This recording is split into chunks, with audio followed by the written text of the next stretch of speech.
Nós vamos então abrir as nossas Bíblias em Marcos, no capítulo 12. Marcos, capítulo 12, a partir do primeiro versículo. Peço que os irmãos se coloquem em pé nesse momento para a leitura da palavra do Senhor e para que nós já começamos a entender o texto que vamos ler. Jesus tinha acabado de ser questionado a respeito da sua autoridade, né? Porque com autoridade ele ensinava, com autoridade ele expulsava demônios, com autoridade ele curava enfermos.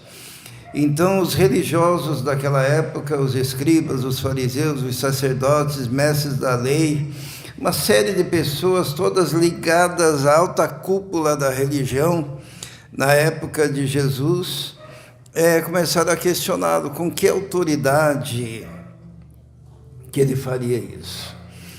E Jesus, então, conta essa parábola que nós vamos ler agora, tá bom? Vamos ler a partir do versículo 1, capítulo 12 de Marcos.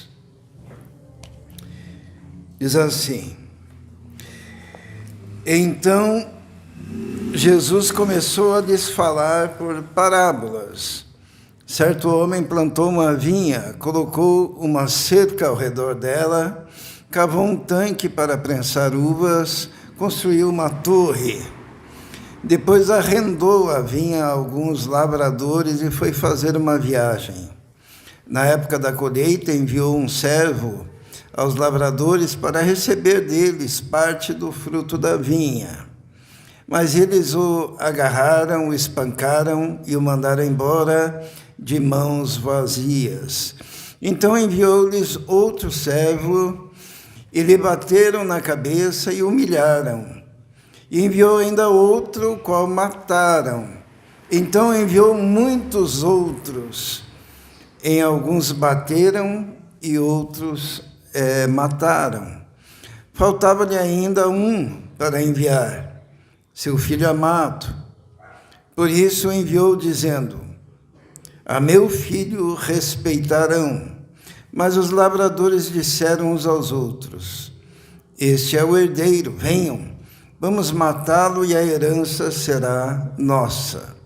Assim eles o agarraram, o mataram e o lançaram para fora da vinha. O que fará então o dono da vinha? Virá e matará aqueles lavradores e dará a vinha a outros. Vocês nunca leram essa passagem nas Escrituras? A pedra que os construtores rejeitaram tornou-se a pedra angular. Isso vem do Senhor e é algo maravilhoso para nós. Então começaram a procurar um meio de prendê-lo, pois perceberam que era contra eles que ele havia contado aquela parábola, mas tinham medo da multidão. Por isso o deixaram e foram embora. Vamos orar. Senhor, pedimos agora a unção do Teu Espírito, a capacitação que vem de Ti, para que possamos compreender, Senhor, a Tua palavra. Dependemos de Ti, em nome de Jesus. Amém. Os irmãos podem se assentar. Essa é uma parábola de Jesus que fala basicamente sobre usurpação. O que é usurpação? Usurpação é quando você toma indevidamente algo que não lhe pertence. Por exemplo, nós temos um caso recente da eleição na Venezuela, né? Alguém, como que é o nome dele mesmo? O outro lá que ganhou. Esqueci o nome dele agora, estava na minha cabeça. Ele ganhou a eleição, todo mundo sabe. Mas o Nicolás Maduro, o que ele fez? Ele usurpou. Então, usurpar é tomar algo que não lhe pertence, que não lhe é devido. ficar no lugar, né? E essa parábola fala de usurpação, porque é a parábola de um homem que tinha uma vinha, e na Bíblia a vinha representa o povo de Israel, representa a igreja, representa o povo de Deus, né? Ele planta essa vinha e ele arrenda. O que é arrendar a vinha? Quem é do interior sabe, né? Quando alguém tem uma propriedade, pode arrendar aquela propriedade para alguém, e esse alguém vai cultivar na propriedade, só que quando ele for colher, ele terá que dar parte daquilo que ele plantou para o dono. É uma negociação entre os homens, né? É o arrendamento de terra. Então, o dono da vinha arrendou a sua terra e, no tempo devido, mandou seu funcionário para ir lá e receber a parte que lhe cabia, porque era um acordo, um contrato que foi feito.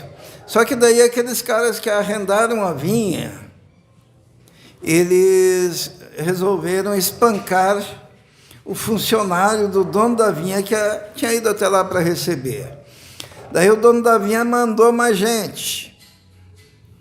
E a uns eles apedrejaram, bateram, outros mataram, outros humilharam. Até que o dono da vinha pensou, vou ter que mandar alguém com autoridade. E ele resolveu mandar então o seu filho para receber. Os caras que haviam arrendado a vinha disseram assim, esse é o dono, é o herdeiro. Então, se nós matarmos ele, nós ficamos com a propriedade para nós. E não precisamos prestar mais contas ao proprietário. E assim fizeram, né? Jesus, ele conta essa parábola falando sobre a usurpação que havia na época de Jesus, do povo de Deus e da própria religião de Israel, e havia sido usurpada porque aqueles líderes religiosos que estavam questionando Jesus entenderam que Jesus estava falando a respeito deles, que eles eram, então, os usurpadores das coisas de Deus. Diz lá no versículo 12, então começaram a procurar um meio de prendê-lo, pois perceberam que era contra eles que ele havia contado aquela parábola, né? E me preocupa muito o fato de que é possível usurpar o discurso religioso. É possível usurpar a igreja do Senhor. É possível usurpar a mensagem do Senhor.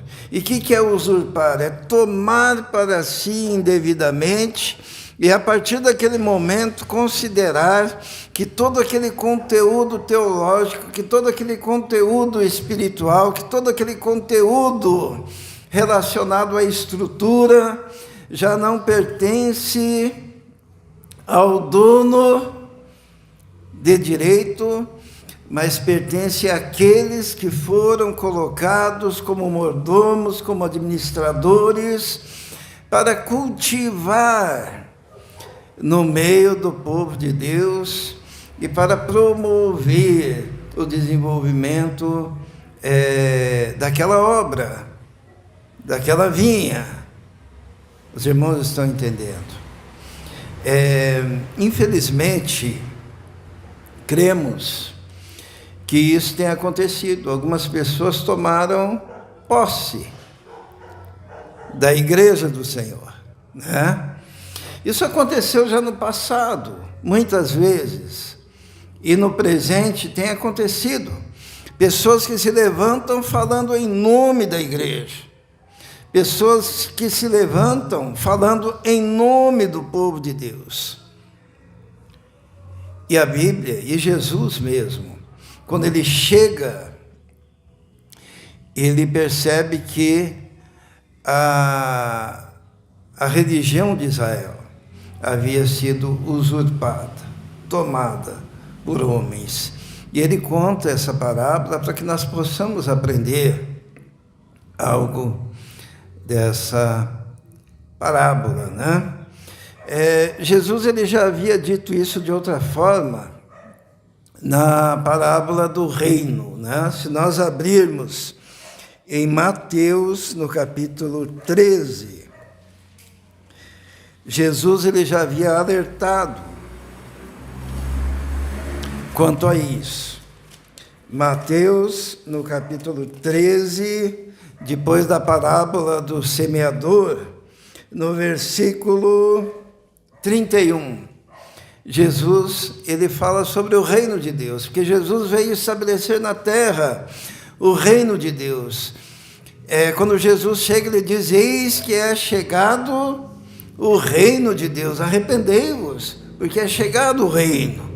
Só que ele conta uma parábola interessante aqui, a partir do versículo 31, ele diz assim: e contou-lhes outra parábola, o reino dos céus é como grão de mostarda, que um homem plantou em seu campo.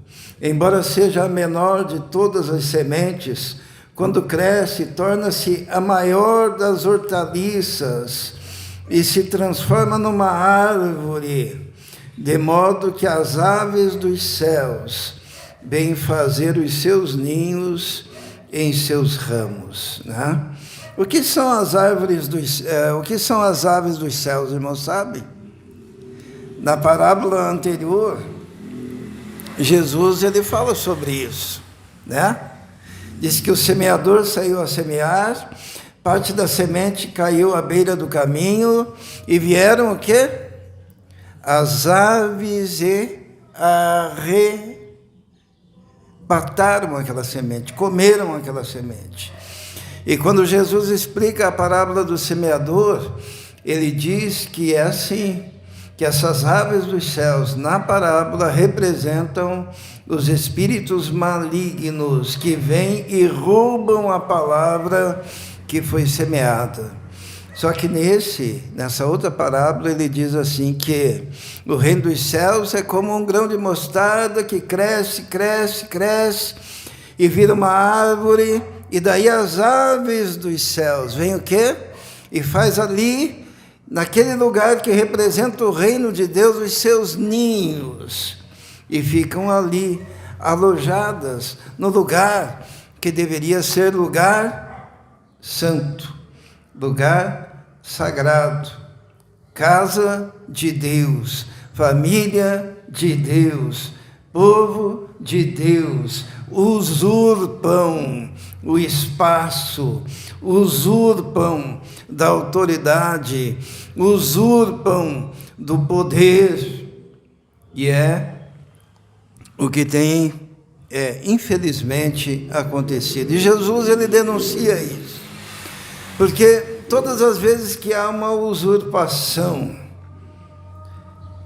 todas as vezes que alguém toma posse do sagrado, as coisas continuam acontecendo. Aqueles homens que arrendaram a vinha continuaram produzindo, continuaram trabalhando, só que em oposição ao verdadeiro dono da vinha, em oposição aos seus servos. Quando na parábola Jesus diz que o dono da vinha mandou os seus servos, depois nós entendemos que esses servos que são mandados para pegar do fruto que é devido ao dono da vinha, esses servos representam os profetas, que foram apedrejados, que foram humilhados, que foram perseguidos, que foram mortos ao longo de toda a história. Uma vez Jesus falou assim: olha, vocês gostam de passar cal no sepulcro dos profetas e se alegram com isso, porque eles estão mortos, porque eles já não falam, porque eles já foram martirizados e assassinados, e um profeta morto já não fala. Então vocês enfeitam os seus túmulos, quando deveriam ouvir os profetas, quando deveriam ouvir a palavra de Deus. Sabe, todas as vezes que a casa de Deus, o povo de Deus, é usurpado, Deus, ele passa a ter uma postura em relação a essa situação. Isso aconteceu, vamos abrir em Isaías, no capítulo 1. Aconteceu no Antigo Testamento, Isaías, capítulo 1, quando o profeta Isaías, que é um desses que Deus envia para requerer o fruto da sua vida, no versículo 11, Isaías capítulo 1, versículo 11, diz assim, olha só o que acontece quando a casa de Deus é usurpada. Deus pergunta assim: para que me oferecem tantos sacrifícios? Pergunta o Senhor. Para mim, chega de holocaustos, de carneiros, e da gordura dos novilhos gordos, não tenho nenhum prazer no sangue dos novilhos, de cordeiros e de bodes. Quando vocês vêm à minha presença, quem lhes pediu que pusessem os seus pés em meus átrios? Parem de trazer ofertas inúteis. O incenso de vocês é repugnante para mim. Luas novas, sábados e reuniões, não consigo suportar suas assembleias cheias de iniquidade, suas festas da lua nova, as suas festas fixas, eu as odeio, tornaram-se um fardo para mim, não as suporto mais. Quando vocês estenderem as mãos em oração, esconderei de vocês os meus olhos, mesmo que multipliquem as suas orações, não as escutarei. As suas mãos estão cheias de sangue. Lavem-se, limpem-se, removam suas más obras para longe da minha vista e parem de fazer o mal. O que o profeta Isaías está dizendo aqui? Está dizendo que era abominável a Deus o ajuntamento religioso do povo de Israel. Por quê? Porque a religião de Israel havia sido, qual que é a palavra? Usurpada, né?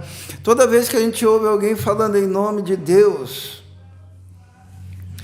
só que buscando benefícios próprios, talvez ali você encontre um caso de um usurpador, de alguém que tomou posse de algo que pertencia a Deus e não a ele.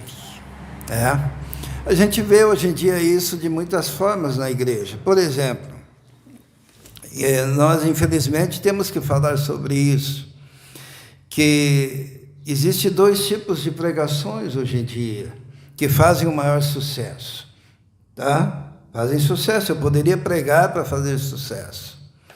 A primeira pregação é que fala que Deus é um negociador, tá? Eles anunciam um Deus negociador. Israel até falou sobre isso, os amigos de Jó pensavam assim. Era aquela teologia retributiva, se você fizer isso, eu te darei isso. Daí você chega diante de Deus e fala: Senhor, eu te darei o dízimo, e o Senhor em troco, o Senhor me dará prosperidade financeira. É o Deus negociador. Senhor, eu andarei corretamente e vou me santificar, e eu vou subir no monte, e eu vou orar, e eu vou buscar, e eu vou fazer tal coisa, e o Senhor me dá o quê? O Senhor me dá uma família bonita, o Senhor me dê um carro, o Senhor me dê uma vida.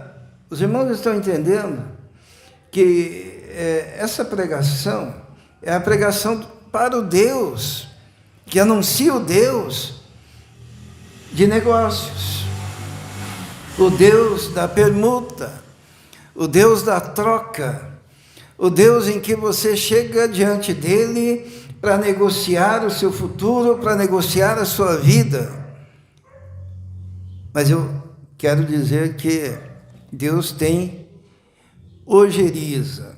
Tem uma tradução aqui do livro de Isaías que diz que Deus tem ânsia quando essas pessoas o buscam para negociar.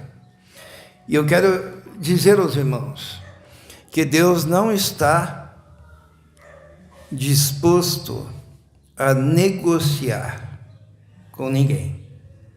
Só tem uma forma de você chegar diante de Deus: é arrependido, coração contrito, quebrantado, entregue, e ainda dizendo para ele: eu sei que eu nada mereço, mas eu estou aqui, à mercê da tua misericórdia. E só a tua misericórdia pode me tomar, não porque eu mereço, não porque exista algum ato de justiça que eu seja capaz de fazer, mas porque eu sei que o Senhor é um Deus de amor, e as suas misericórdias se renovam a cada manhã. Relacionamento com Deus é entrega, sem barganha, sem troca. E a pregação dos que tomaram a igreja de assalto tem sido que Deus é um Deus negociador. Daí a pessoa fica negociando com Deus e dizendo: olha, Senhor, se eu fizer isso, o Senhor faz aquilo. E a segunda pregação que traz muito sucesso é a pregação do Deus mordomo. Como é que é o Deus mordomo? Eles anunciam o Deus que está aí para nos servir. Né? Olha, inclusive o David Leonardo estava falando esses dias, né? Disse assim que o ponto fraco de Deus é você. Né? O ponto fraco de Deus é você. Porque se você chegar diante de Deus, o coração dele amolece. Né? Como se Deus fosse suscetível e olhasse para nós como a oitava maravilha do mundo, e ele fosse o nosso garçom, ele fosse o nosso mordomo, ele fosse aquele que está existindo apenas para suprir as nossas necessidades, né? As nossas carências. Então ele está o tempo todo, 24 horas por dia, pensando o que o Israel precisa e como que eu posso agir para poder agradá-lo. Os irmãos estão percebendo essa inversão? Porque você, dizem eles, é o melhor de Deus. E eu gostaria de dizer para vocês que essa pregação do Deus que é mordomo, que é o Deus que se preocupa 24 horas em cuidar da sua vida e te dar tudo aquilo que te agrada, ele não é o Deus que é revelado nas Escrituras, mas é um Deus que é muito aceitável aos pagãos, porque todos os ímpios gostam disso. Eu vou negociar e vou levar vantagem. É o Deus negociador. Ou tem um Deus aí que quer ficar me abanando para que eu me sinta bem. E o povo gosta desse Deus. Mas o Deus que odeia o pecado, o Deus que disciplina, o Deus que quer ver a sua vida transformada, o Deus que, pela sua autoridade, age como lhe apraz, o Deus que exige uma fé que seja simplesmente a absoluta confiança no caráter dele, sabendo que não importa o que venha, venha o melhor, porque o caráter de Deus impede que ele seja ímpio, que ele seja mau, porque ele é perfeito. É esse Deus que exige de nós, que somos suas criaturas e filhos, quando recebemos Jesus, se Deus quer a absoluta entrega do nosso ser.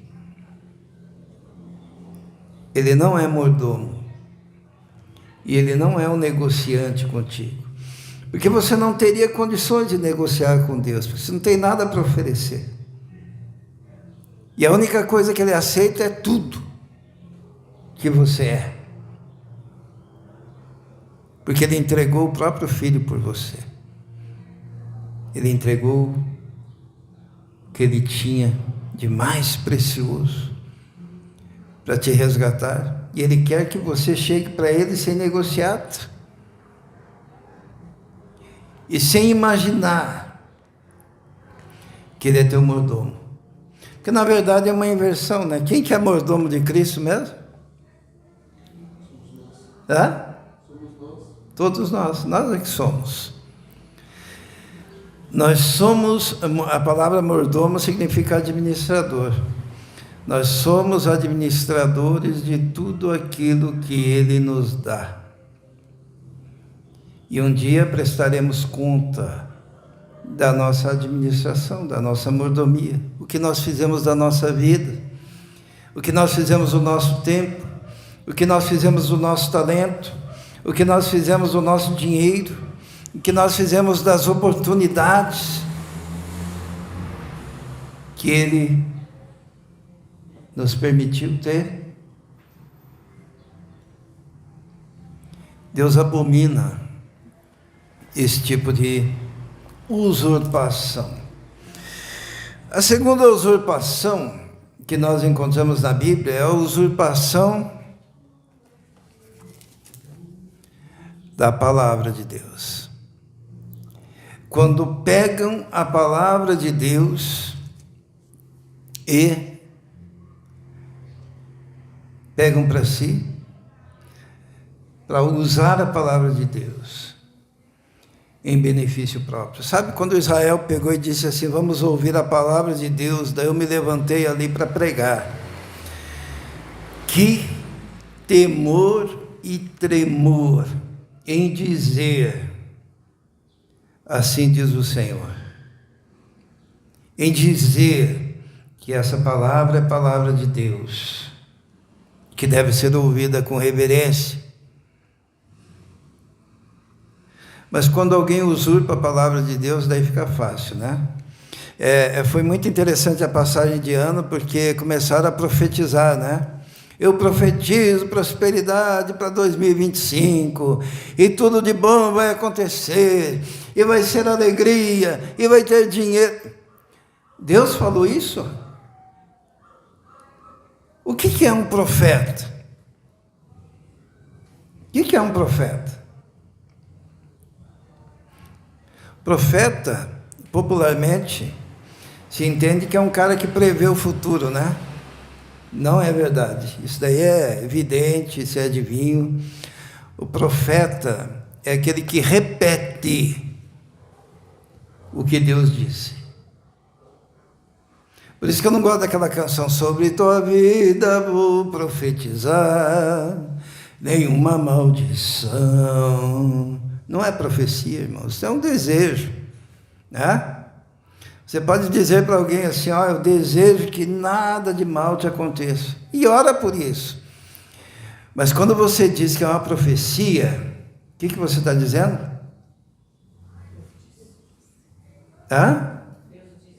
Que Deus disse. Entendeu? E quando você diz que Deus disse e Deus não disse, o que você é? Mentiroso, falso profeta. Então essa história aí de eu profetizo um ano de bênção, não, muda a palavrinha, tá? Diga assim, eu desejo um ano de bênção para você, porque não é profecia.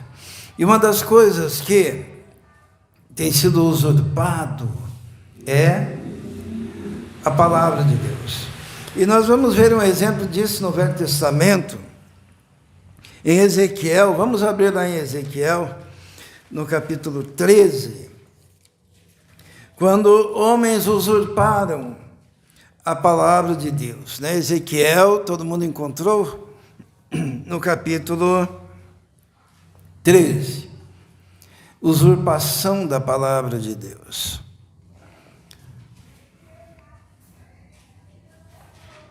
Amém? Vamos ler então, diz assim, ó.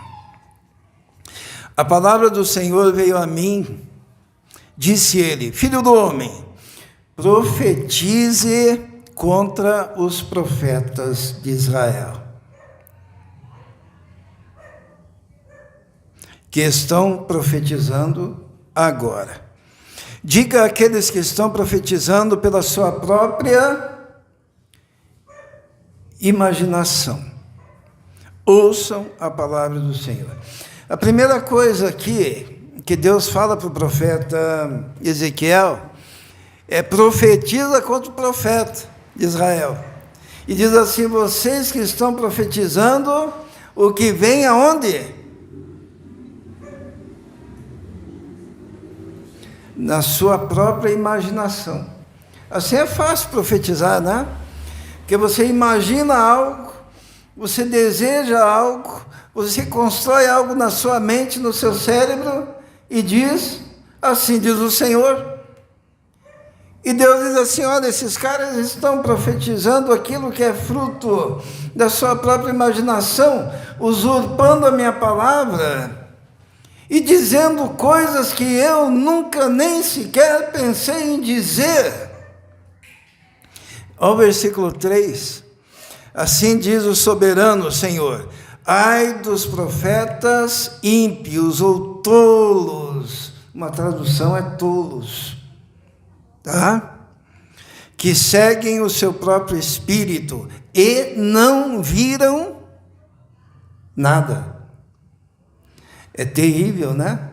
Seguem a imaginação, seguem o próprio espírito, não viram nada e dizem, estou vendo para 2025, bênção sem medida, não viram nada.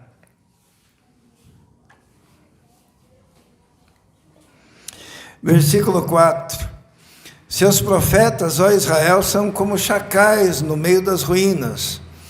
Vocês não foram consertar as brechas do muro para a nação de Israel, para que ela pudesse resistir firme no combate do dia do Senhor.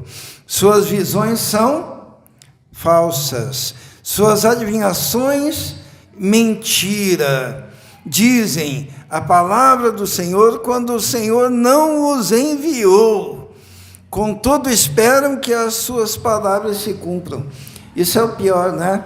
Deus não enviou, Deus não falou, eles imaginaram, eles inventaram, e eles ainda esperam que aquilo que eles estão falando se cumpra. Olha só o que diz lá no 7.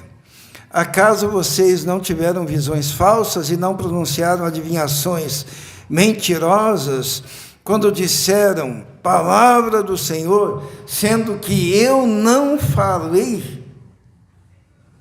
Os irmãos estão vendo a importância e a seriedade do púlpito.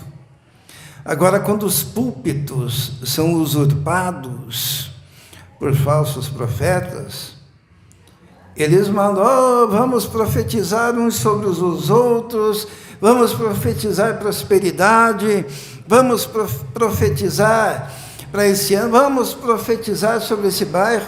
Irmãos, profecia é repetição daquilo que Deus falou. E você dizer que Deus falou, quando Deus não falou, isso é usurpação da palavra de Deus e é pecado.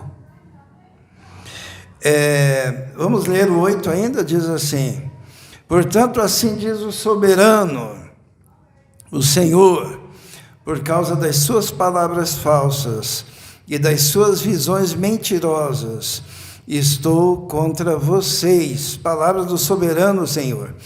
Minha mão será contra os profetas que têm visões falsas e proferem adivinhações mentirosas. Vamos ver o 10 ali, o que diz? Porque fazem o meu povo desviar-se dizendo paz, quando não há paz, e quando constroem um muro frágil e passam-lhe cal. Quando a palavra de Deus é usurpada, as pessoas profetizam paz, quando não há paz, tá? E profetizar, irmãos, de verdade, falar a palavra de Deus, é como construir uma parede, tá? É como construir uma estrutura.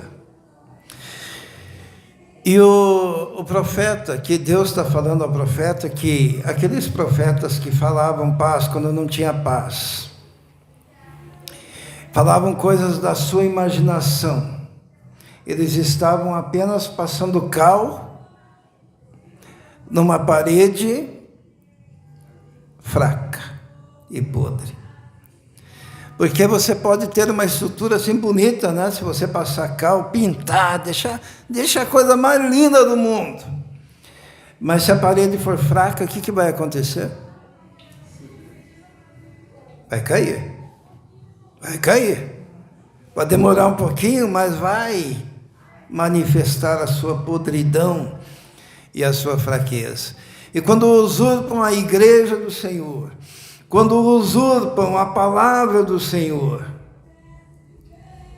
eles só estão passando cal numa parede podre. Que os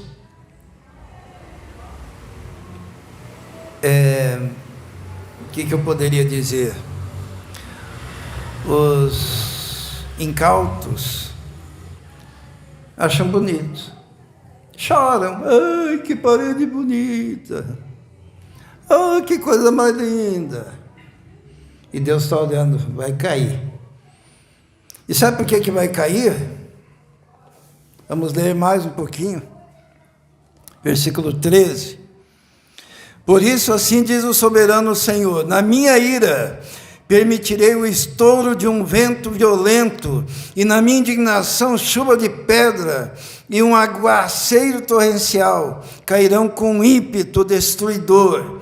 Despedaçarei o muro que vocês caiaram, e o arrasarei, para que se desnudem os seus alicerces, e quando ele cair, vocês serão destruídos com eles.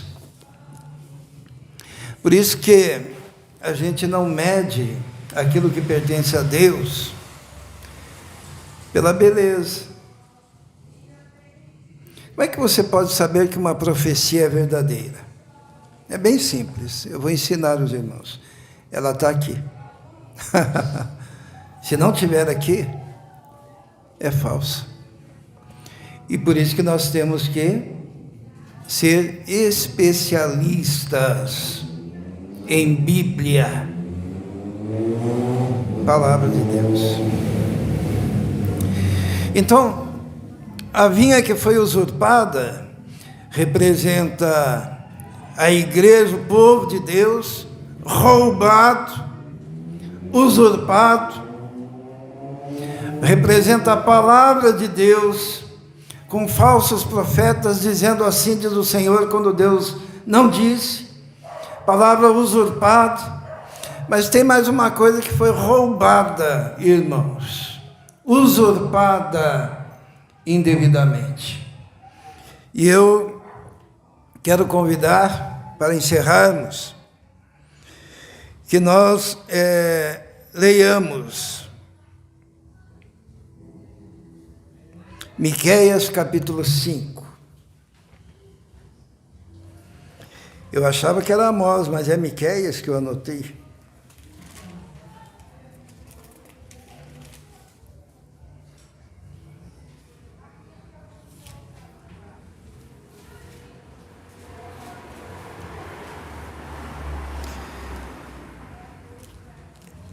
Me desculpem o erro, mas é Amós mesmo.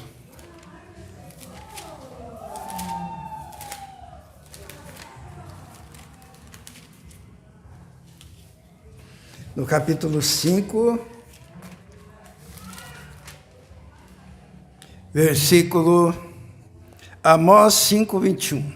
Amém? Todos encontraram? Sabe uma coisa que é usurpada e que nós precisamos entender isso?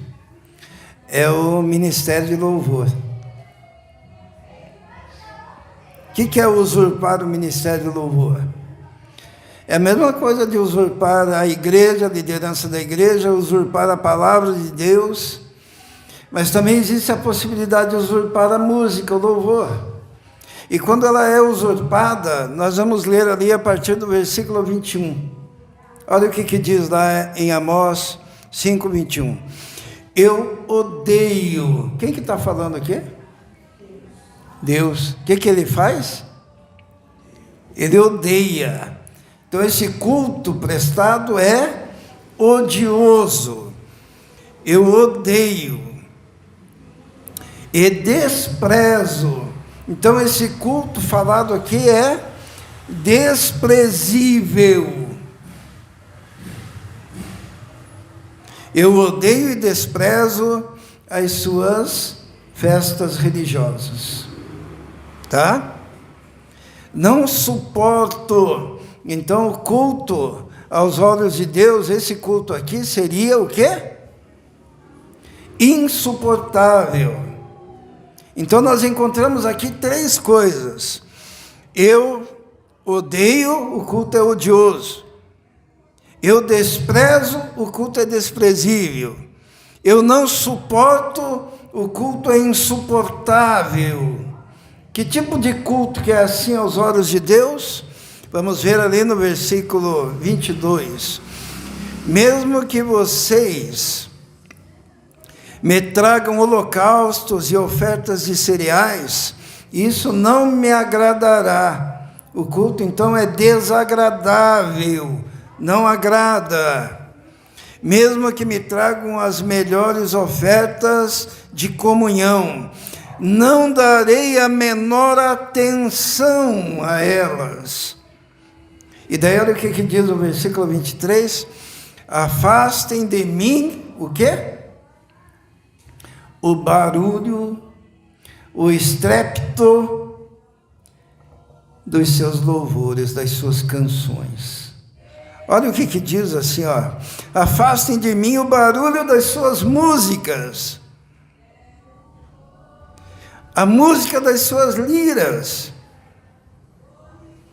Em vez disso, corra a retidão como um rio e a justiça como o ribeiro perene. O que eu quero dizer, irmãos, é que a música, o louvor congregacional, nas festas religiosas, podem ter todas essas características aos ouvidos de Deus. Quais são? Odiosos, desprezíveis, insuportáveis e desagradáveis, a ponto de Deus... Tem um texto que fala que ele colocaria as suas mãos nos ouvidos, porque eu já não consigo suportar o barulho das suas liras. Sabe por quê? Porque música na igreja é para adorar a Deus. Louvor é para servir a Deus, né? Eu fico pensando, né? Tem uma canção que eu gosto muito, os irmãos bem sabem, né? É uma que diz assim: ao único que é digno de receber a honra e a força, a glória e o poder, ao Rei excelso, imortal, invisível, mas real. É uma canção, irmãos, está falando com Deus, que está exaltando Deus, exaltando Jesus, dizendo que Ele é o único. E daí a gente ouve hoje em dia cada canção exaltando quem? Exaltando o homem, canções não elaboradas, canções não bíblicas, canções que têm só a intenção de colar na mente de quem ouve, né? Porque são aquelas coisas repetitivas.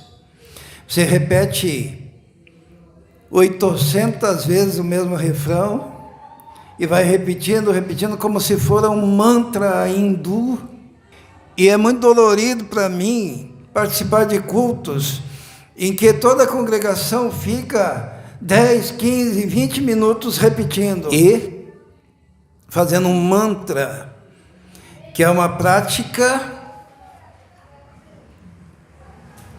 pagã. O Romildo me cutucou ali agora há pouco, disse assim: quantos anos tem a Rebeca?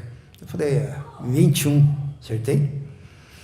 Daí ele disse: a música lá, A Esperança para o Ferido e tal, que foi cantada, tem mais ou menos essa idade. Só que logo em seguida o Israel cantou sobre há momentos, né, em que as palavras não resolvem. Então pode ter certeza que essa tem mais de 40. Mas existem canções que têm algo a dizer. E existem canções que querem entreter e achatar a capacidade intelectual do indivíduo, para que ele não tenha a capacidade de ouvir, entender e crescer com a mensagem que é transmitida na música.